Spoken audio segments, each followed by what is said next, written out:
எல்லாருமே பார்த்தது ஒரு எடிட்டட் எபிசோட். இந்த மாதிரி ஒரு எபிசோட விஜய் டிவியில் போடுவாங்கன்னு நான் சத்தியமாக எதிர்பார்க்கவே இல்லை. நான் ரொம்ப பிஸியாக எங்களுடைய வீட்டு திருமண விழாவில் இருந்தேன். விஜய் டிவியில இருந்து எனக்கு கால் பண்ணி இந்த மாதிரி ஒரு ஷோ பண்ணுறோம், நீங்கள் கெஸ்ட்டாக வாங்க, இந்த மாதிரி உங்கள் வீட்டில் இருக்கிற நாய் பற்றி பேசுங்க, ஆஸ் அ டாக் லவராக வாங்க அப்படின்னு கூப்பிட்டாங்க. நான் சொன்னேன், ஆர்குமெண்ட்டாக இருந்தால் நான் தயவு செய்து வரல, நான் ரொம்ப பிஸியான ஒரு விஷயத்தில் இருக்கேன் அப்படின்னு. அதெல்லாம் இல்லை சார், ஆஸ் அ டாக் லவராக வந்து உங்கள் ஒப்பீனியன் மட்டும் சொல்லுங்க அப்படின்னு அவங்க சொன்னாங்க. அந்த கான்வர்சேஷன்லாம் நான் வச்சிருக்கேன். ஓகே, ஆனால் அங்கே போனால் என்னை சரியாக பேசவே விடலை.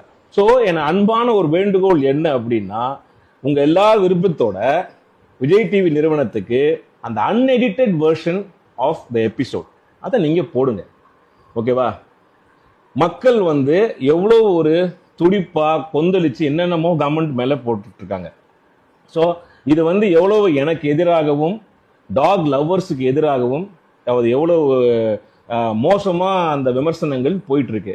ஆக்சுவலாக நான் நிகழ்ச்சிக்கு வந்ததுக்கான முதன்மை காரணம் நான் வந்து டாக் மேலே வச்சிருக்கிற அன்பும் பற்றும் தான் முதல் காரணம். ரெண்டாவது, இந்த மாதிரியான ஒரு சென்சேஷனல் இஷ்யூ போயிட்டு இருக்கும்போது டாக் ஹேட்டர்ஸுக்கும் சரி டாக் லவர்ஸ்க்கும் சரி பொதுவாக இந்த சமுதாயத்துக்கு நம்ம இந்த விஷயத்துல ஒரு தீர்வு கிடைக்கும் அப்படின்ற ஒரு நம்பிக்கையில தான், அதுவும் கோபியுடைய ஷோ அப்படின்னு நம்பிக்கையில தான் நான் வந்து என்னோட நேரத்தை ஒதுக்கி அந்த இடைப்பட்ட நேரத்துல வந்து அந்த நிகழ்ச்சிக்கு வந்து, அது எல்லாருக்குமே தெரியும். ஆச்சரியமே கேட்டாங்க, என்ன சார் வீட்டில் கல்யாணம் வச்சுட்டு நீங்க வந்தீங்களா நாய்க்காக அப்படிலாம் கேட்டாங்க.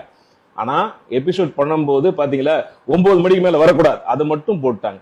நல்லா நீங்க பாருங்க, நான் சொல்லியிருக்கிற விஷயம் வந்து மூன்று பகுதியாக நான் பேசினது. ஒன்று வந்து நாயினுடைய குணம், ரெண்டாவது நம்முடைய பிஹேவியர், மூணாவது அதுக்கான தீர்வு. அந்த தீர்வையும் நம்முடைய பிஹேவியரையும் சொன்னதை வந்து அவங்க போடவே இல்லை. 9 மணிக்கு மேல நாய்க்கு தெரியாது நீ நல்லவனா கெட்டவனா அப்படின்னு. அது டெரிட்டரியில மார்க் பண்ணி வச்சிருக்கோம். வந்தா கொலைக்கும் கடிக்கும் புது ஆள் வந்தா அப்படின்றத தான் நாங்க பதிவு பண்ணேன். ஆனா வெறும் 9 மணிக்கு மேல வரக்கூடாது, 11 மணிக்கு கூட யாருமே ஏரியாக்குள்ள வரக்கூடாது அப்படின்னு கட் பண்ணி அவர் கேட்ட கேள்வி ரியாக்ஷன்ல இதை வந்து போட்டிருக்காங்க. நீங்க பார்த்த எபிசோட் வந்து ஒரு சினிமா தான், எல்லாரும் கட் பண்ணி ரியாக்ஷனோட போட்டிருக்காங்க. ஸோ இதனால வந்து பாத்தீங்கன்னா ஒரு நாய்க்காக பேச வந்தவங்க எல்லாமே இன்னைக்கு ட்ரோல் செய்யப்படுகிறார்கள். இந்த நிகழ்ச்சியை பாத்தீங்கன்னா rich versus poor, haters versus lovers அப்படி ஆகி போச்சு. அந்த மாதிரி ஒரு டிபேட் நிகழ்ச்சி இருக்கக்கூடாதுன்னு தான் என்னோட தாழ்மையான ஒரு ஒப்பீனியன். ஒரு டிபேட் நடக்கும்போது அதுல வந்து கடைசி நமக்கு ஒரு தீர்வு கிடைக்கணும். நமக்கு வந்து ஒரு பிரச்சனை இருக்கு, இப்போ அந்த பிரச்சனையை நம்ம தீர்வை தான் பார்க்கணும்.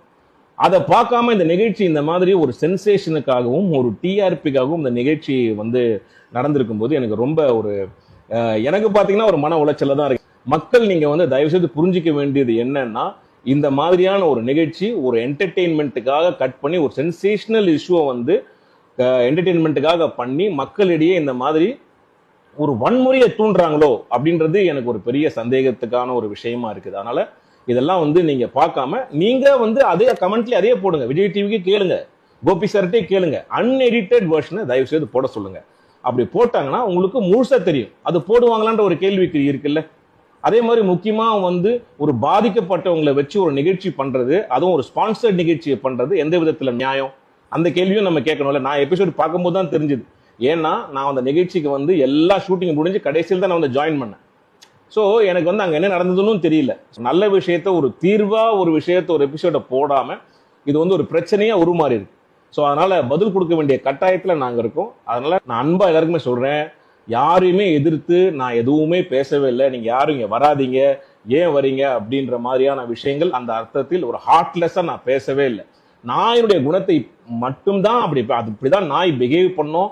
ஒரு தெருநாய் அப்படிங்கிறது ஒரு பதட்ட நிலையிலேயே எப்பவுமே இருப்பாங்க. இந்த விஷயங்கள் எல்லாம் சொன்னேன், நிறைய விஷயங்கள் சொன்னேன், எங்க வீட்டு நாயை பத்தி சொன்னேன். இதெல்லாம் எதுவுமே அவங்க போடல. பொதுமக்கள் யாரும் தயவு செய்து என்ன தப்பா நினைக்காதீங்க.